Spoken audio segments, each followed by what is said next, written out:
Mostly at Skid Row, the apartment in Skid Row. I mean, I don't really remember making any of them. So it was just kind of like, I don't know, just however I was feeling those nights. I don't really remember them, but I just threw a bunch of random songs that I made all fucked up together, and it came out and turned into Hellboy. You don't even know what I've been through. You don't gotta let me bitch through.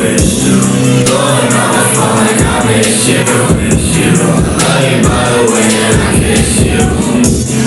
You don't even know what I've been through. I mean, there was a lot of music that was made here, but there was just a lot of like crazy turn-ups here. Like I remember we would throw parties where we would like charge people money and then just use that money to like pay rent. That was fun. We filmed Ned's place in here. Like they were all right here, just a table, and like we would just like get a bottle and do like the podcast and just talk until we finished the alcohol. And that shit was mad funny. You guys, our guests are back. We forgot our phones. Last words? Okay. I forgot my phone, but here, I need some last words. Talking the tip. All right, I'm gonna talk into the Talk about Hellboy. Talk about Hellboy? Yeah, real quick. A brief moment. This will drop before then. All right, I got Kanye on there. Mm-hmm. That's easy. Yeah. All right. PEEP, last So yeah, Hellboy features Kanye. September 25th. Last September 25th it dropped. Good music. I remember he made that song OMFG just like sitting right here in like a fold-out chair, and he put the mic on like a footstool in his computer, and he just like was singing right here, and there was like hella people around, and he was like screaming that song. I can't hear what you're trying to say.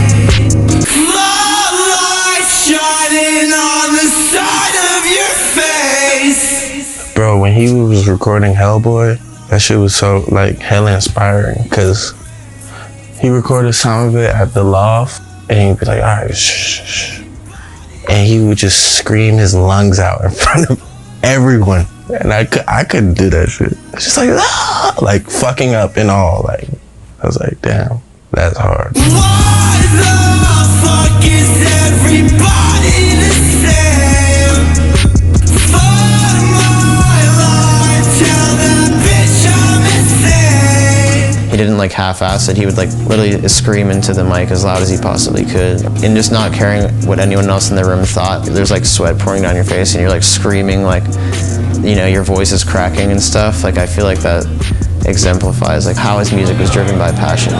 I just knew that music was what I loved to do, and I knew that if I did what everyone else did who inspired me in the underground, and just went and got a microphone and a computer and an audio interface, spent $300, and then you have the whole world in your hands, literally. You just need the talent and the hard work at that point. Is PEEP over there? We don't know. What do you want to say to the people? I just want to say Sketta Gang, Baby Mob, On Top, GBC, shouts out everybody.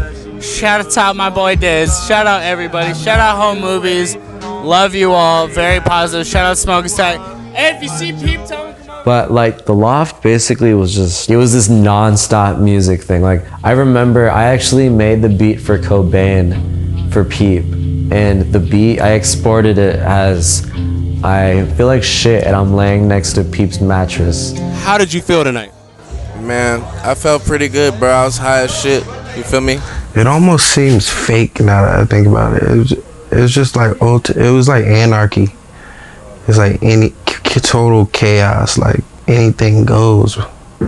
Anything. It's just like a fucking big open space. You didn't get noise complaints, so you just had all this freedom. When we were in Pasadena together on couches, and when we were in Whittier on couches, we were under somebody else's roof for real. And then this was our first experience where it was like, this is our shit. Like, this is our fucking world. This stupid little loft is like our world. We can do whatever the fuck we want here. You know, there's no rules.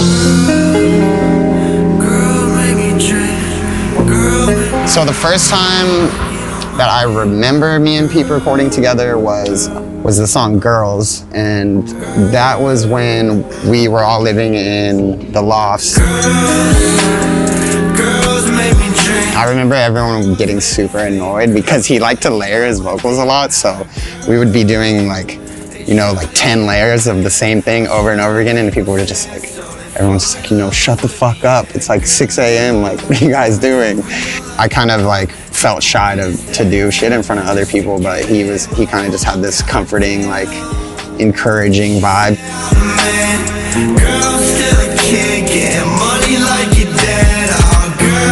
I've been on many sets. I worked with many directors. I worked with many artists. This was the first time that I truly felt like myself, and I didn't feel as if it was this pressure, or if it was this like these eyes. It was easy. All I can say is easy. It was a flow.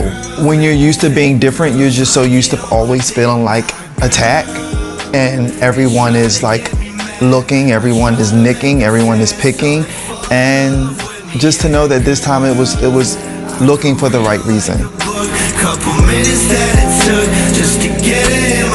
That was always his goal with his music, was to like try and make some sort of positive impact on the world, and to like really use his platform to make a difference. That's rare in this day and age.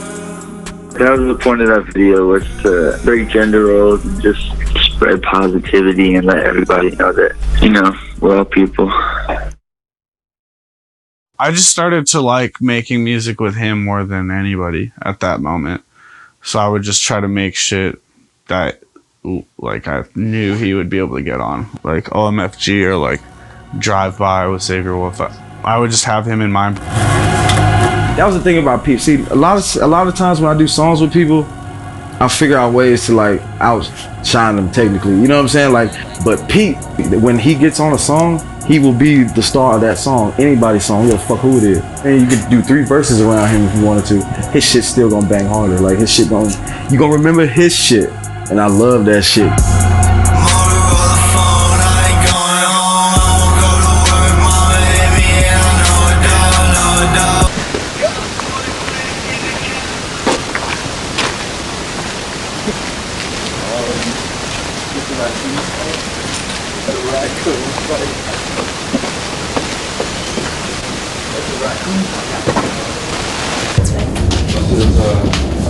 I'm giving them a little mini tour. It's gonna be like, this is so and so. That's for the shit. I mean, this is the infamous kitchen. Nothing crazy in here at all. This is cribs. All we have is beer. The empty thing of Modelo's and an empty thing of Heineken's and some eggs. Gotta clean up a bit. But yeah, me and Peep live here. And then the fucking living room where Smoke-a-Sack is right here. Fucking Tyler, on the airs, Young God, fucking Polari. This is like our main crew that we be making music with. And then our main crew. We make all our shit like over here. That was awesome. We make like, this is the little stew. We got Cortex in here. Fucking, this is where everything's made, like all of Hellboy and shit, pretty much, and all the PEEP songs, that's pretty much it. Echo Park, chilling. Just like fucking wild, like just a bunch of fucking dudes just chilling at the house, like people in like every room, like the whole couch filled with bodies, like just, it was like a frat house for fucking goth emo boys. Let me tell you a little something about the city of Los Angeles, all right? So, over here, we do a lot of stupid shit, but it comes out smart. Shit, alright? You know what I'm saying? It's all part of a fucking plan that we It's have. a big master plan. People don't fucking understand. They don't get it. They're never gonna get it. They never will. Maybe when they're dead, they'll understand. When they're dead. When they're fucking dead. They would be up till like fucking like 7 a.m. like every night, just like recording all the fucking time. It's just like non-stop. A typical recording session with me and Pete, he'd be mixing So he would be like in a little rolly chair on the computer and I'll be on the couch. We could probably do 6 or 7 songs in like a couple of hours. Yeah, like he was kind of chaos himself. That was kind of his thing. He wouldn't even let me tattoo on him until I was like a certain level of like fucked up, to be honest. Like he liked that. Like one time I was off like a bunch of Xans and I was doing the Hellboy tattoo on his throat and I fell asleep while tattooing him. Yeah, and I like fell forward and like I like tattooed a line on his chest. And he like loved that shit. That was like his shit. He like never let me fix it. Yeah, that was like the kind of shit he would do.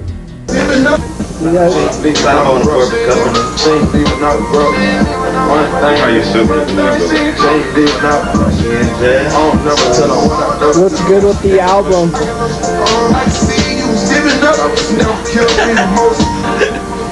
It sucks.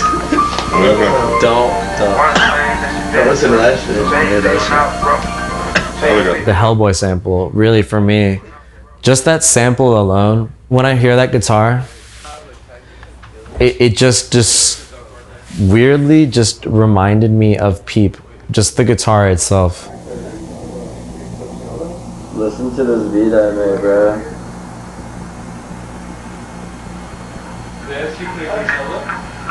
You know, the melodies and the guitar, the style of guitar was so important to help paint the picture of PEEP as an artist, you know.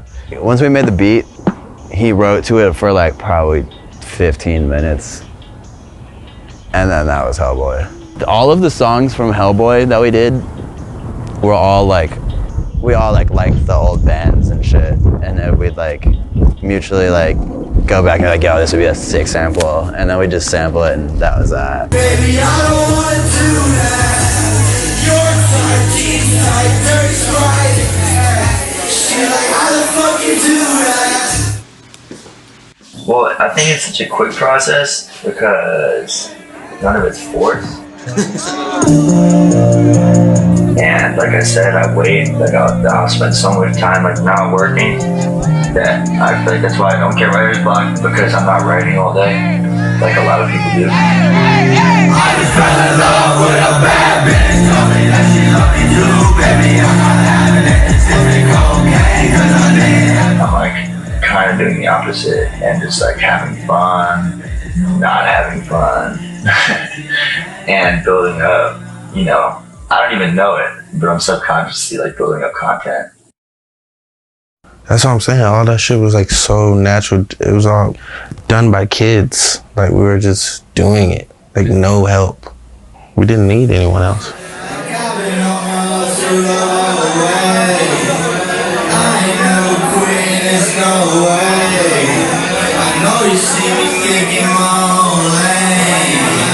Hellboy killing the whole gang. We had all of it planned out. Baby girl, what the fuck is the plan now? We had all of it planned out. Baby girl, who the fuck is your man now? We had all of it planned out. Baby girl, what the fuck is the plan now? We had all of it planned out. Baby girl, who the fuck is your man now?